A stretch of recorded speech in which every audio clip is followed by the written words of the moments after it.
మత్తయి సువార్త 11వ అధ్యాయం 28వ వచనం చదువుతున్నాం.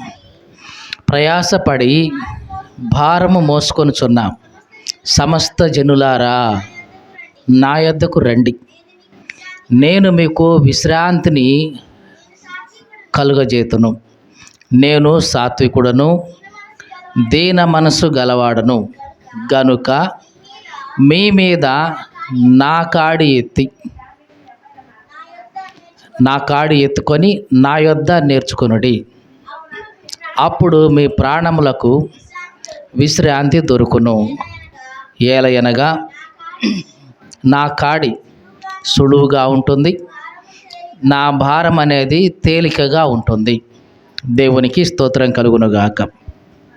హల్లెలూయా. ఈ ప్రపంచమంతటికి, నా వైపు చూస్తూ జాగ్రత్తగా వినండి, ఈ ప్రపంచమంతటికి, ఈ ప్రపంచానికే కాదు, ఈ విశ్వానికి అంతటికీ కూడా యేసు ప్రభు ఒక ఆహ్వానాన్ని ఇస్తూ ఉన్నాడు. ఈ లోకంలో మనకి కొంతమందికి కొన్ని మాత్రమే ఆహ్వానాలు వస్తూ ఉంటాయి. ఈ లోకంలో కొందరికి కొంతమంది నుంచి ఆహ్వానాలు వస్తూ ఉంటాయి. ఉదాహరణకి మనకి ఆహ్వానం వస్తే ఎవరి దగ్గర నుంచి వస్తుంది? మహా అయితే మన బంధువుల దగ్గర నుంచి, స్నేహితుల దగ్గర నుంచి, మన ఇరుగు పొరుగు వాళ్ళ దగ్గర నుంచి, మన చుట్టాల దగ్గర నుంచి వస్తుంది. కానీ ఒక ప్రధానమంత్రి నీకు ఆహ్వానం ఇస్తాడా? రా, నా దగ్గరికి రా అని. పోనీ ఒక ముఖ్యమంత్రి నీకు ఆహ్వానం ఇస్తాడా? రా, నా దగ్గరికి రా అని. అంటే ఒక అధికారం కలిగిన ఒక గొప్ప వ్యక్తి తన కింద ఉన్న, మరి అంతకంటే కింద ఉన్న వాళ్ళకి ఏమాత్రం కూడా విలువ ఇవ్వడు, ఆహ్వానం అంతకంటే కూడా ఇవ్వడు. ఆయన ఎవరిని ఆహ్వానించుకుంటాడు? తన స్టేటస్కి తగిన వాళ్ళని ఆహ్వానించుకుంటాడు. అవునా కాదా? తన లెవెల్లో ఉన్న వాళ్ళని ఆహ్వానించుకుంటూ ఉంటాడు. అంతకంటే తక్కువ వాళ్ళని ఆహ్వానిస్తే తన స్టేటస్కు భంగం కలిగిద్దేమో అనుకుంటాడు. అవునా కాదా? అవసరమైతే తనకంటే పై వాళ్ళని ఆహ్వానించడానికి ఇష్టపడతాడు, కానీ తనకంటే కింద ఉన్న వాళ్ళని స్వయంగా ఇన్వైట్ చేయడానికి ఇష్టపడరు.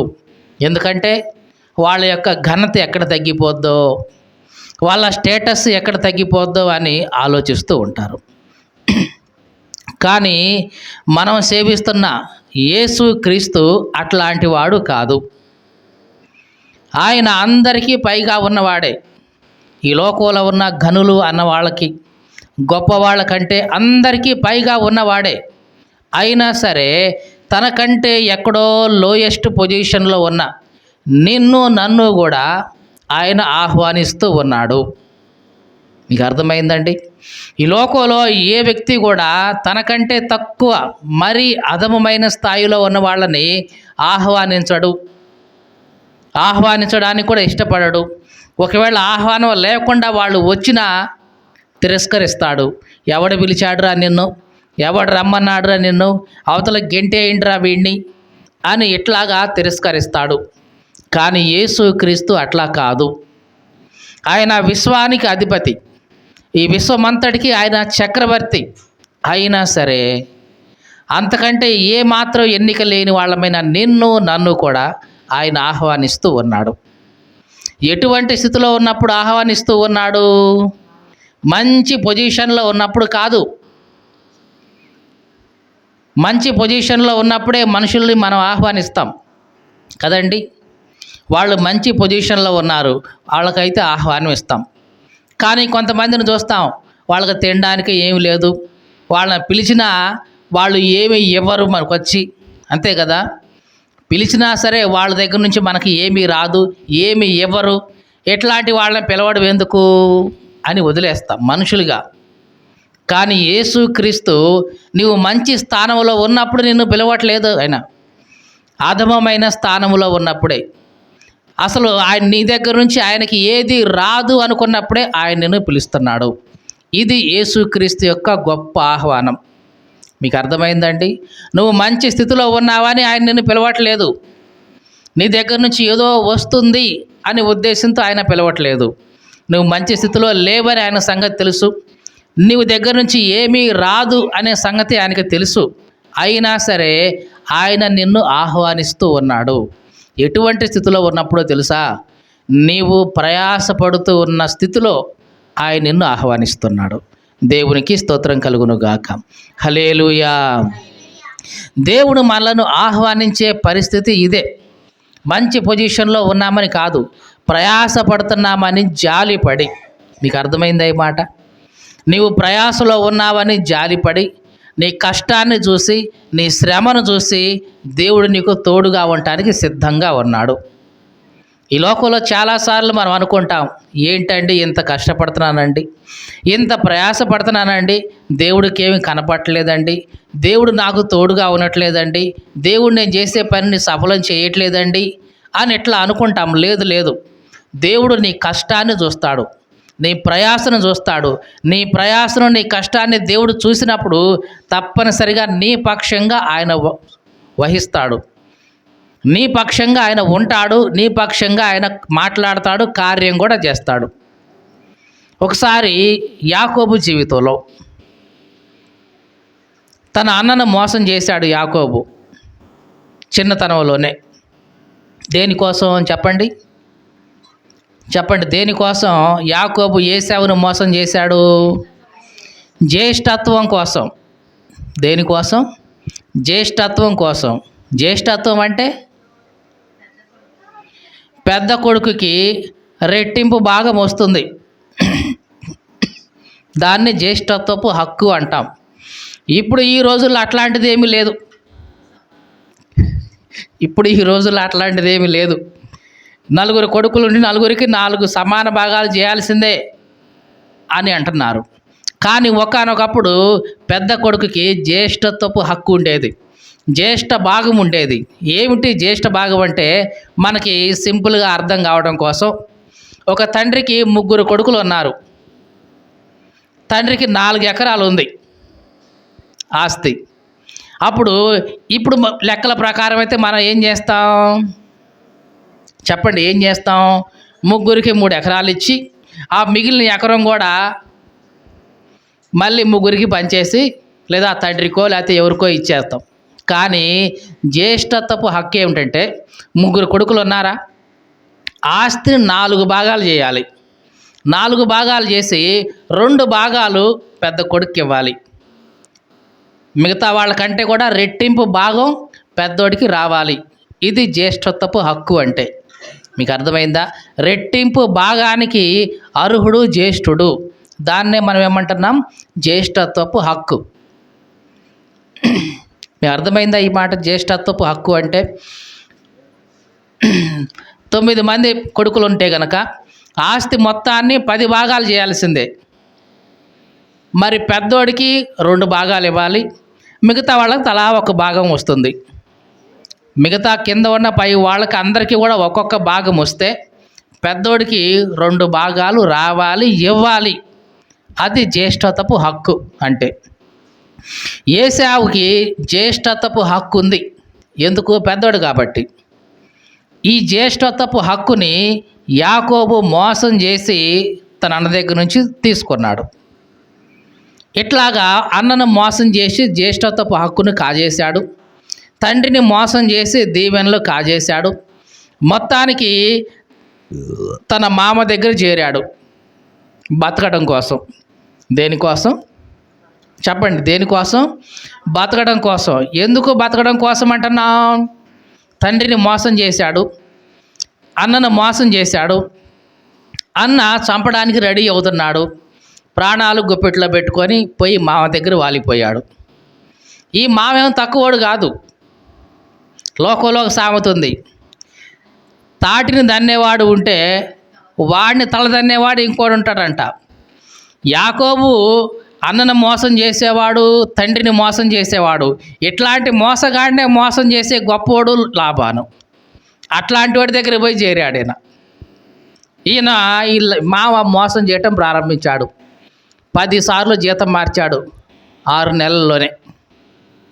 ఇక లాభం లేదు, ప్రతిసారి ఎట్లాగైతే కుదరదు, ఇదిగో నా జీతం ఇది, ఇదిగో నాకు ఇవి కావాలంటే సరే అని వదిలేశాడు. దేవుడు అతన్ని ఆశీర్వదించాడు యాకోబుని. ఎంతగా ఆశీర్వదించాడంటే 2 భార్యలను ఇచ్చాడు, 12 మంది కొడుకులను ఇచ్చాడు, ఇక దాస జనాంగాన్ని అంతటినీ ఇచ్చేశాడు. ఎందుకు ఇంతగా దేవుడు అతన్ని ఆశీర్వదించాడు? మోసగాడైనా సరే కష్టపడ్డాడు, మోసం చేయల. తర్వాత ఆస్తి సంపాదించుకునే విషయంలో మోసం చేయల, కష్టపడ్డాడు. రాత్రులంతా గొర్రెలు కాశాడు, పగలంతా కాపలా కాశాడు. ఇట్లాగా పగలు రాత్రి చాలా కష్టపడ్డాడు యాకోబు. అలా కష్టపడి అంతా సంపాదించుకొని ఆస్తి బాగా సంపాదించుకుంటే వీళ్ళ బామర్దులు ఉన్నారుగా. ఎవరు బామర్దులు? యాకోబు బామర్దులు అనుకుంటున్నారు, అరే అసలు వీడు మన దగ్గరికి వచ్చేటప్పుడు ఒట్టి చేతులతో వచ్చాడు. అవును కదా, చేతిలో ఒక కర్రతోనే వచ్చాడు. కానీ ఇప్పుడు చూడు ఎంత ఆస్తి సంపాదించాడో. ఇదంతా ఎవరిది? మనదే కదా అసలు. ఏం బుద్ధి పుట్టింది? ఇదంతా మనదే కదా అసలు, మన దగ్గర ఉండి కదా చేస్తుంది, ఇదంతా మనదే కాదు అని ఎట్లా చెప్పుకోవటం విన్నాడు యాకోబు. అమ్మ మొత్తానికి నా ఆస్తిగా ఎసరు పెట్టేట్టున్నారు వీళ్ళు అని ఆలోచిస్తున్న ఆ సమయంలో దేవుడు అన్నాడు, ఇక నువ్వు బయలుదేరు, నీ తండ్రి ఇంటికి బయలుదేరు అన్నాడు. సరే అని తండ్రి ఇంటికి బయలుదేరాడు యాకోబు. పిల్లల్ని భార్యల్ని అందరిని తీసుకొని ఎవరికి చెప్పకుండా, వాళ్ళ మామకు కానీ బామరుదులు కానీ ఎవరికి చెప్పకుండా బయలుదేరాడు. 3 రోజుల ప్రయాణం చేసిన తర్వాత తెలిసింది మామకి, అయ్యా నీ అల్లుడు కూతుర్లు మనవరాళ్ళు అందరూ బయలుదేరిపోయారు, 3 రోజులైంది నీకు తెలుసా అన్నారు. చెప్పా పెట్టకుండా పోతాడా వీడు అని ఇక తరమటం మొదలేశాడు లాబాను. ఆ తరిమి ఇక తెల్లారగానే యాకోబుని కలుసుకుంటాడు అన్న సమయంలో ఆ రాత్రే దేవుడు లాబానికి కల్లో దర్శనమిచ్చాడు. లాబాను ఎక్కడికి పోతున్నావు? యాకోబుని తరుముతున్నానయ్యా, వాడు చెప్పా పెట్టకుండా భార్యల్ని పిల్లల్ని ఆస్తిని అంతా తీసుకొని పోతున్నాడు, వాడిని ఏదో ఒక చేయాల్సిందే అని అంటున్నప్పుడు దేవుడు అన్నాడు, జాగ్రత్త, అతనితో మంచి కానీ చెడు కానీ మాట్లాడొద్దు, నువ్వు జాగ్రత్తగా ఉండు అని హెచ్చరించాడు. అప్పటిదాకా లాబాను యాకోబుని ఏదో ఒకటి చేయాలి అని బయలుదేరి వచ్చేశాడు. ఎప్పుడైతే దేవుడు కలలో కనపడి హెచ్చరించాడో గద్దించాడో ఇక లాబానంతా సైలెంట్ అయిపోయాడు. అప్పుడు అంటున్నాడు, అబ్బాయి నీ దగ్గరికి నీకు ఏదో ఒకటి చేద్దామని నేను బయలుదేరా, కానీ రాత్రి దేవుడు నా కలలో కనిపించి గద్దించాడు. మంచి చెడ్డ నీతో ఏం మాట్లాడొద్దు అన్నాడు, జాగ్రత్త అన్నాడు. కాబట్టి నాతో ఒక ప్రమాణం చెయ్యి, ఇదిగో ఇదిగో నీ భార్యలైన నా 2 పిల్లలు ఉన్నారు, మనవరాళ్ళు అందరూ ఉన్నారు, వీళ్ళని జాగ్రత్తగా చూసుకో, మళ్ళీ ఇంకో పెళ్లి చేసుకొని వీళ్ళని బాధ పెడితే ఊరుకోను, నాతో ప్రమాణం చెయ్యి అని ప్రమాణం చేయించుకొని వెళ్ళిపోయాడు. అప్పుడు యాకోబు అన్నాడు ఈ మాట, నీవు నన్ను 10 సార్లు మోసం చేశావు, అయినా సరే దేవుడు నా పక్షాన ఉన్నాడు, దేవుడు నా కష్టాన్ని చూశాడు కాబట్టి నిన్ను గద్దించాడు అంటున్నాడు. ఒకసారి చదువుదాం ఆ మాట, చదువుదాం. ఆదికాండం 36 నుంచి, ఆదికాండం 31వ అధ్యాయం 36వ వచనం. యాకోబు అంటున్నాడు, యాకోబు లాబాను మీద కోపగించుకొని అంటున్నాడు, లాబానుతో వాదించి అతనితో, ఏవయ్యా నువ్వు ఇట్లు మండిపడి నన్ను ఎందుకు తరుముతున్నావు? అసలు నేను చేసిన ద్రోహం ఏంటో చెప్పు, నేను చేసిన పాపం ఏంటో చెప్పు. నీవు పూర్తిగా చదువు. నీవు నా సమస్త సామాగ్రి తడివి చూసిన తర్వాత నీ ఇంటి వస్తువుల్లో ఏది దొరికింది తీసుకొని రా.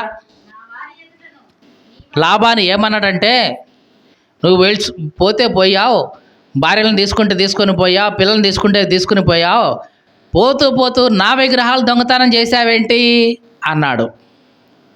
ఏమన్నాడు? నా విగ్రహాలు ఉండేవి, నేను పూజ చేసుకునే విగ్రహాలు ఇంట్లో అవి ఎత్తుకొచ్చావేంటి అని అంటే యాకోబు అన్నాడు, నీ విగ్రహాలు నాకెందుకు, నా దేవుడే నాకుంటే నీ విగ్రహాలతో నేను తీసుకుంటాను, పోయి చూసుకోపో, ఎవరి దగ్గర ఉన్నాయో తీసుకోపో, ఎవరి దగ్గరైనా ఉంటే గనక వాళ్ళు చావడానికి అర్హత ఇంక వాళ్ళకి, చచ్చిపోవాల్సిందే, చూసుకోపో అన్నాడు. కానీ జరిగింది ఏమిటంటే, రాహేలే ఆ విగ్రహాలను తీసుకొచ్చి జాగ్రత్తగా పెట్టింది. ఆ ఒంటి మీద వేసుకొని అక్కడ కూర్చుంది దాని మీదనే. రాహేలు ఆ విగ్రహాలు తెచ్చిందన్న సంగతి యాకోబు కూడా తెలియదు. పోయి చూసిరా, తీసురాపో, ఎత్తుక్కోపో అన్నాడు. అందరినీ ఎతికాడు. రాహేలు గుడారంలో కూడా వచ్చేసాడు. మొత్తానికి వాటి మీద ఆమె కూర్చొని, నాన్న నీ ముందు నేను లేవనందుకు నాకు కోప్పడ మాకు, నేను కడగా ఉన్నాను, అర్థం చేసుకో, నేను లేవలేను అన్నది. అట్లాంటి ఆమెని నువ్వులే నేను ఎత్తుక్కోవాలని తండ్రి ఏం మాత్రం ఎట్లా అంటాడు? అనలేడు కదా. సరేలే అని మిగతా చోట చూశాడు, కనపడలా. ఆ విగ్రహాల మీదే కూర్చుంది అమ్మగారు, లేవలా. ఇక అలా ఇప్పుడు అంటున్నాడు యాకోబు, ఏవయ్యా అంతా తడివి చూసావు కదా, అంతా చూసావు కదా, ఏం దొరికింది తీసరా, తీసరా, ఏం దొరికింది తీసరా అని ఇప్పుడు అడుగుతున్నాడు యాకోబు. చదువుదాం. నేను చేసిన ద్రోహమేమి, పాపమేమి, నీవు నా సమస్త సామాగ్రి తడివి చూసిన తర్వాత నీ ఇంటి వస్తువుల్లో ఏది దొరికింది? నా వారి ఎదుట, నీ వారి ఎదుట దాన్ని ఇట్లా తీసుకొచ్చి పెట్టు. వాళ్ళే మన ఇద్దరి మధ్య సాక్ష్యంగా ఉంటారు, తీర్పరిగా ఉంటారు. ఈ 20 ఏళ్ళు నీ యొద్ద నేను ఉన్నా. ఎన్ని సంవత్సరాలు ఉన్నాడంట? 20 ఏళ్ళు ఉన్నా. చదువుదాం. గొర్రెలను కానీ నీ మేకలను కానీ ఈడ్చుకొని పోలేదు. ఈడ్చుకొని పోవటం అంటే తెలుసు కదా, చేను ఈడిపోయిద్దంటాం. అలాగే పశువులు కూడా బాగా బక్కచిక్కిపోయి చచ్చిపోతే వాటిని ఏమంటాం? ఈడ్చుకొని పోవటం అంటాం. నీ గొర్రెలు కానీ మేకలు కానీ ఈడ్చుకొని పోలా అంటే నేను అట్లాగా వాటిని వదిలేయలేదు, అట్లాగా నాశనం చేయలేదు. నీ మంద పొట్టేళ్ళని నేను తినలేదు, దుష్ట మృగముల చేత చీల్చబడిన దానిని నేను నీ వద్దకు తేకుండా ఆ నష్టం నేనే పెట్టుకున్నా. నిజానికి కాపలా కాస్తున్నప్పుడు కొన్నిసార్లు తోడేళ్ళు ఇవన్నీ వస్తాయి. అవి వచ్చేసి కొన్ని గొర్రెలను కానీ మేకలు కానీ చంపి తీసుకెళ్ళిపోతాయి. మరి ఆ నష్టం ఎవరు పెట్టుకోవాలి? ఎవరైతే ఆ గొర్రెలు ఉన్నాయో వాళ్ళు కదా నష్టపోవాలి. కానీ యాకోబు అట్లా చేయకుండా దాని స్థానంలో ఇంకొక గొర్రెని, తన గొర్రెని పెట్టాడు. ఎందుకంటే మరి ఇట్లా చీల్చబడింది, ఇట్లా దేశపోయిందంటే నువ్వే ఏదో చేసి ఉంటావు అని మళ్ళీ తన మీద నింద రాకుండా, పోతే పోయింది, ఆ నష్టం ఏదో నేనే పెట్టుకుందామని తన గొర్రెనే తీసుకొచ్చి దాని స్థానంలో పెట్టుకుంటూ వచ్చాడు. అట్లాగా ఆ నష్టాన్ని నేనే భర్తీ చేశాను. ఇంకా పగటి యందు దొంగిలించబడిందే కానీ, రాత్రి యందు దొంగిలించబడిందే కానీ నా యొద్ద నువ్వు పుచ్చుకున్నావు. ఏం చేసిరంట లాబాను? ఎవరో దొంగ వచ్చాడు, గబక్కున గొర్రె తీసిపోయాడు. లాబాను గొర్రెల్లోనే ఒక గొర్రె తీసుకొని పోయాడు. దొంగతనం చేసినప్పుడు ఈయనేం చేస్తాడు యాకోబు? అయినా సరే యాకోబుని పిలిచి, అబ్బాయి ఇదిగో ఈ గొర్రె పోయింది కాబట్టి నా గొర్రె నాకు కట్టు. ఇదే కదా మనం చేసేది, నా గొర్రె నాకు కట్టాల్సిందే, ఇచ్చేయాల్సిందే అంటే చేసేదేవి లేక యాకోబు తన గొర్రెని ఇచ్చేసేవాడు. అట్లాగా పగటి ఎందే కానీ రాత్రి ఎందే కానీ దొంగిలించబడిందే కానీ మృగములు వచ్చి చీల్చిందే కానీ మొత్తానికి ప్రతి నష్టాన్ని యాకోబు దగ్గర నుంచి లాక్కున్నాడు లాబాను. ఇంకా చదువుదాం. పగటి ఎండకును రాత్రి మంచుకును నేను క్షీణించిపోయాను, నిద్ర నా కనులకు దూరం అయ్యింది. ఇది యాకోబు పరిస్థితి. పగలేమో బాగా ఎండలో ఉండి కాపలా కాసేవాడు గొర్రెలన్నిటినీ, మామ గొర్రెలో తన గొర్రెలో. మరి రాత్రి వచ్చేటప్పటికి మంచులోనే అట్లాగే కాపలా కాస్తూ ఉండేవాడు. పగలు ఎండకి రాత్రి మంచుకి ఇవన్నీ తడిచి కళ్ళకు నిద్ర కూడా లేకుండా నిద్రాహారాలు మానేసి ఎంత కష్టపడ్డాడు యాకోబు. ఇంకా చదువుదాం. ఇది వరకు నీ ఇంటిలో 20 ఏళ్ళు ఉన్నా. ఎన్నేళ్ళు ఉన్నాడంట? 20 ఏళ్ళు ఉన్నా. నీ 2 కుమార్తెల కోసం 14 ఏళ్ళు కొలువు చేశా, నీ మంద కోసం 6 ఏళ్ళు కొలువు చేశా. మొత్తానికి 20 సంవత్సరాలు నీ దగ్గరే ఉండిపోయా. ఇంకా అయినా సరే నీవు నా జీతాన్ని 10 సార్లు మార్చావు. 6 సంవత్సరాల్లోనే 10 సార్లు మార్చేశాడు ఈయన జీతాన్ని. నా తండ్రి దేవుడు, అబ్రహాము దేవుడు, ఇస్సాకు దేవుడు, యాకోబు దేవుడు నాకు తోడై ఉండకపోతే నీవు నన్ను ఒట్టి చేతులతోనే పంపేసేవాడివి. నేను ఇప్పుడు ఎంత ఆస్తి సంపాదించుకున్నానంటే, ఎంత మందను సంపాదించుకున్నానంటే నా తండ్రి దేవుడు నాకు తోడున్నాడు, యాకోబు దేవుడు నాకు తోడున్నాడు, ఇస్సాకు దేవుడు నాకు తోడున్నాడు, అబ్రహాము దేవుడు నాకు తోడున్నాడు కాబట్టి ఇదంతా నా ముందుంది. లేకపోతేనా నన్ను ఒట్టి చేతులతో నువ్వు పంపించుండేవాడు. ఇప్పుడైనా సరే ఏది 20 సంవత్సరాలు కొలువు చేసినా సరే, ఇదిగో ఇది నీదే, నీదేమీ లేదని ఒట్టి చేతులతో నన్ను పంపించుండేవాడివి నువ్వు.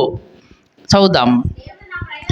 దేవుడు నా ప్రయాసమును నా చేతుల కష్టమును చూచి పోయిన రాత్రి నిన్ను గద్దించెను అని లాభంతో చెప్తున్నాడు. నేను ఇంత కష్టపడ్డాను కాబట్టే, ఇంత ప్రయాసపడ్డాను కాబట్టే నీవు నాకేదో హాని చేయటం కోసం వస్తున్నావని ఎరిగి దేవుడు నిన్ను గద్దించాడు, గుర్తుంచుకో అని చెప్తున్నాడు. అర్థమైందా ఈ మాట? దేవుడు ఎందుకు యాకోబు పక్షాన ఉన్నాడు అంటే, యాకోబు యొక్క ప్రయాసను చూశాడు, యాకోబు యొక్క కష్టాన్ని దేవుడు చూశాడు. ఈ మాటలు వింటున్న ప్రియ సహోదరి సహోదరుడా, ఎప్పుడు కూడా నిరాశ పడమాకు. నేను ఎంత కష్టపడుతున్నాను అభివృద్ధి పొందట్లేదే, నేను ఎంత శ్రమ పడుతున్నాను అభివృద్ధి పొందట్లేదే, ఎంత ప్రయాస పడుతున్నా అభివృద్ధి రావట్లేదే అని ఎప్పుడు అనుకో మాకు. దేవుడు నీ కష్టాన్ని చూస్తాడు, నీ శ్రమను చూస్తాడు, నీ ప్రయాసను చూస్తాడు, నీకు తప్పనిసరిగా తోడుంటాడు. ఎంతమంది నేను మోసం చేయాలని చూసినా సరే దేవుడు నిన్ను పైకి లేవనెత్తుతాడు. దేవునికి స్తోత్రం కలుగునుగాక. హల్లెలూయా. యాకోబుని మామ 10 సార్లు మోసం చేశాడు. ఎన్ని సంవత్సరాల్లో? 6 సంవత్సరాల్లోనే. ఇదిగో ఇది జీతం ఎంత అని చెప్పేవాడు. సరే అని పని చేస్తే మళ్ళీ కొన్ని నెలల తర్వాత నీకు ఇది ఇంత జీతం ఇంతే ఇస్తా, సరేలే అని చెప్పి మళ్ళీ పని చేస్తే మళ్ళీ కొద్ది కాలానికి ఇదిగో అంత అయితే నా వల్ల కాదు, ఇంత అయితేనే ఇస్తా. ఇట్లాగా 10 సార్లు మార్చేశాడు జీతం. అయినా సరే దేవుడు అతన్ని వదిలిపెట్టలేదు. దేవునికి స్తోత్రం కలుగునుగాక. హల్లెలూయా. కాబట్టి మనుషులు నీకు ఏదో మోసం చేయాలని ప్రయత్నిస్తే దేవుడు నీ పక్షానే ఉంటాడు. ఎందుకంటే నువ్వు పడుతున్న ప్రయాసను ఆయన చూస్తుంటాడు, నువ్వు పడే శ్రమను ఆయన చూస్తాడు. కాబట్టి నీ పక్షానే ఉంటాడు.